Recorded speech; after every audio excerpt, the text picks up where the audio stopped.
Welcome back to Two Brothers Comics. I'm Dustin, and today I want to show you guys a part of my collection that I hold near and dear to my heart. These are the books that I picked up because they were nostalgic to me.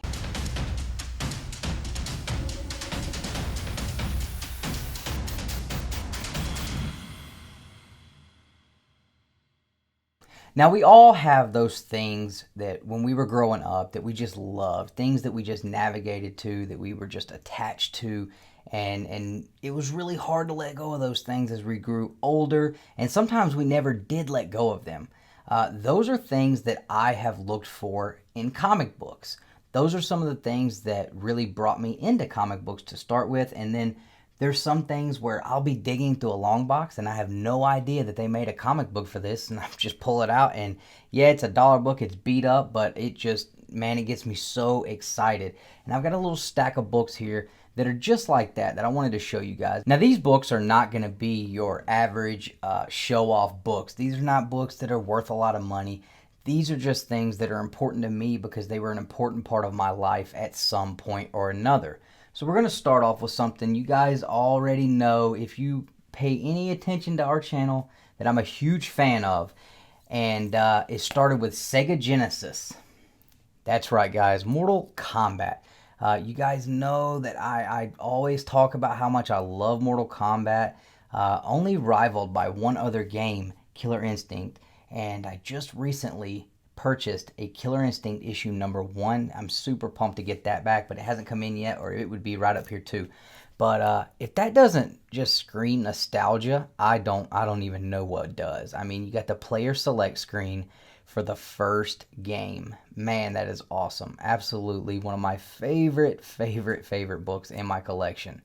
And there are so many series for Mortal Kombat from Malibu Comics, and I have almost all of them. So when nostalgia kicks in, it's usually because of Mortal Kombat for me.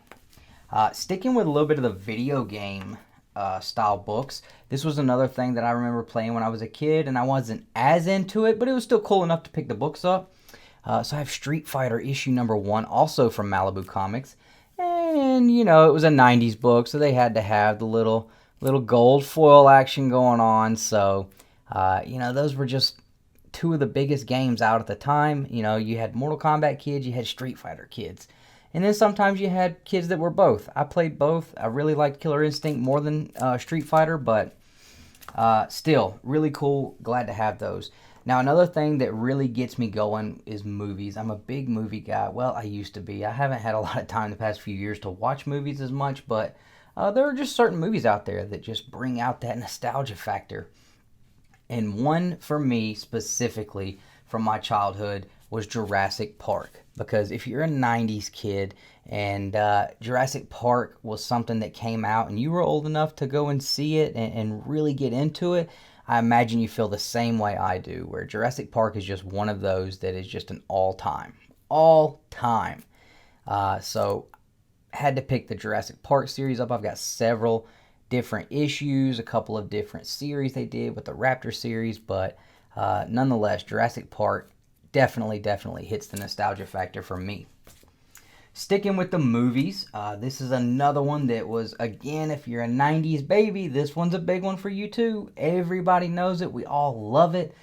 Apparently, they're doing part 2. I don't know how I feel about that, especially considering that LeBron James is going to be in it, who is not the GOAT. But this book does feature the GOAT. This is Space Jam, the comic book. And man, come on. Like, I know it's silly. Yeah, it's a little silly.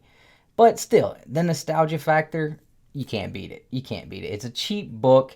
And, you know, it's a little square-bound comic. And it's super cool, man. You flip through it, you read it, and it just gives you that little nostalgic fix. And everybody who's a 90s baby loved Space Jam. So that was a no-brainer as well.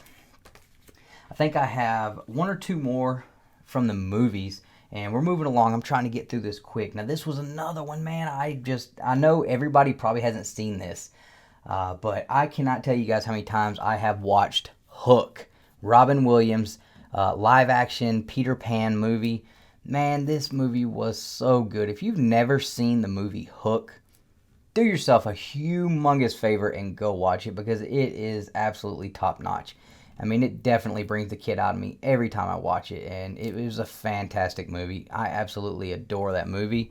And this is Hook issue number 1.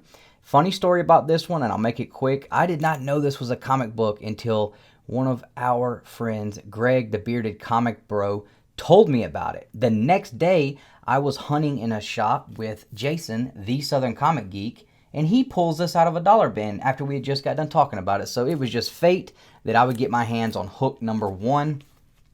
It's a 3-issue miniseries, so I'm on the hunt for 2 and 3 because I really want to just grab all 3 of them and read them and check that out. Again, with a movie, this one is another one everybody loves. This is Teenage Mutant Ninja Turtles, the movie. So this is the movie adaptation for the first movie into comic books. And again, huge nostalgic factor there with the TMNT, the first movie. It was the best movie, still is. It'll never be topped. And this is a really, really cool one if you can get your hands on it. It's usually not too expensive. I think I might have gave maybe around $10 for this. No, I think I paid $5 for this. $5. So really good shape. It's an awesome book to have, especially if you're a nostalgic person like me. You know, it does its job. Last one from the movies, and this is actually going to kick us into the next book afterwards. Again, 90s kids. 90s kids. Everything here is just 90s kids, you know. Mighty Morphin Power Rangers, the movie, the adaptation. There are 2 different covers for this one. This is the one, personally, I think you really want because this is actually what the movie poster looked like. This is what the VHS cover looked like that I had as a kid. I remember going to see this in the theater as a child, and it just blew my mind. It is hot garbage if you watch it now, but if you can look at it with just, you know, through the eyes of a child and get your nostalgic fix out of it, it's not too bad. But, you know, you try not to criticize things that you watched as a kid too much, otherwise you're going to ruin it. But, yeah, that was another big one that I was super happy to get. And that brings us into a couple of TV series I watched as a kid, of course. Like I said, we're going to roll right into Mighty Morphin Power Rangers. If you were a 90s kid, I would absolutely find it hard to believe if you ever had access to cable TV that you were not at some point a fan of the Mighty Morphin Power Rangers. I know we're all adults now and we're too cool for school, but at some point, if you were born in the 90s, come on, don't lie. We all were fans. We all were fans. You know, it's just a nostalgic book. It's not worth very much at all, but it was the very first issue in the Mighty Morphin Power Rangers title. Moving on to one of my favorite cartoons as a kid, probably my favorite cartoon as a kid, Batman Adventures. And this is issue number 1 from the Batman Adventures. And we all know that, you know, Harley Quinn's first appearance was in this series. And that's pretty much the most expensive, probably the only book that's really worth very much at all. Issue number 1, I picked this up for... oh, it doesn't have a price on the back. I think I picked this up for like $4 or $5, and I mean, it is super clean. I'm probably going to send it to CGC. I think it'll hit a 9.8. So, again, nostalgic. Is it worth much? Not monetarily, but was that a word?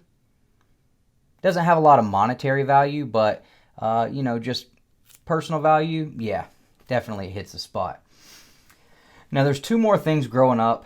As I got a little older and I moved past the Power Rangers and cartoons and video games, again, if you grew up in the 90s, you were probably fans of one or both of these next things I'm going to show you guys. So starting off next, we have wrestling from the 90s because it was huge in the 90s. And everybody, the whole world was a wrestling fan. So I have here Marvel Comics WCW World Championship Wrestling, issue number 1. And no, that is not an error. That is not scribbling. That is Lex Luger's signature there. You guys know I met him back at the Huntsville Comic Expo a few months ago, and he was able to sign this, and I actually purchased this there. So this was super cool. It's got a lot more nostalgic meaning to me now because I was able to actually have a conversation with the guy and, you know, talk about some of the things that I watched as a kid. So it was really cool to be able to get that. You know, wrestling was huge. Now, WCW was not the only thing going back then. We also had the Attitude Era going on over on the other channel on USA where we had the WWF. And these were the 3 biggest guys there. You had The Undertaker, you had The Rock, and you had the man, Stone Cold Steve Austin. Nobody was bigger. I don't care what anybody says. I know Goldberg was there. I know Hogan was there. I know The Rock was there. Steve Austin was the man in the 90s, and I will fight everybody on that one. But these are definitely things I remember as a kid, flipping back and forth on the channels on Monday nights every single week, flipping back and forth between these two because it was so huge. And, you know, I don't watch wrestling as much as I used to. I don't really watch it at all. I can't remember the last time I actually sat down and watched it. It's probably been a couple years. But in the 90s, you did not miss Monday night. Not Nitro, not Raw. You flip back and forth between the matches you didn't care about or the commercials. Then you went to school the next day and you and your buddies, you talked about it, and it was a great time.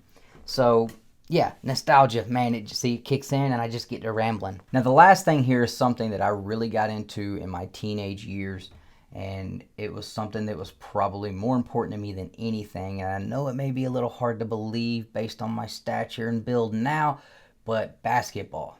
I absolutely lived, breathed, ate. I mean, everything I did was about basketball. I was constantly practicing. If I wasn't practicing, then I was watching film and trying to, learn as much as I could and pick things up as I could from the pros. And if you're going to model yourself after a hero, if you're going to model yourself after someone in a sport that you're playing, you always want to model yourself and try to be as close to the best player in that sport. Well, obviously, there was nobody better, still hasn't been anybody better, won't never be anybody better than Michael Jordan. So definitely pick that up. Jordan was huge in the 90s, man. He was huge in the 90s. He was on everything. He was a household name. And, you know, it was just one of those guys I looked up to so much, and I appreciated everything that he did on the court. And I would be out in the yard, with my buddies, and we're out there practicing. We didn't get out there and we weren't playing outside. We practiced every day. You don't believe me?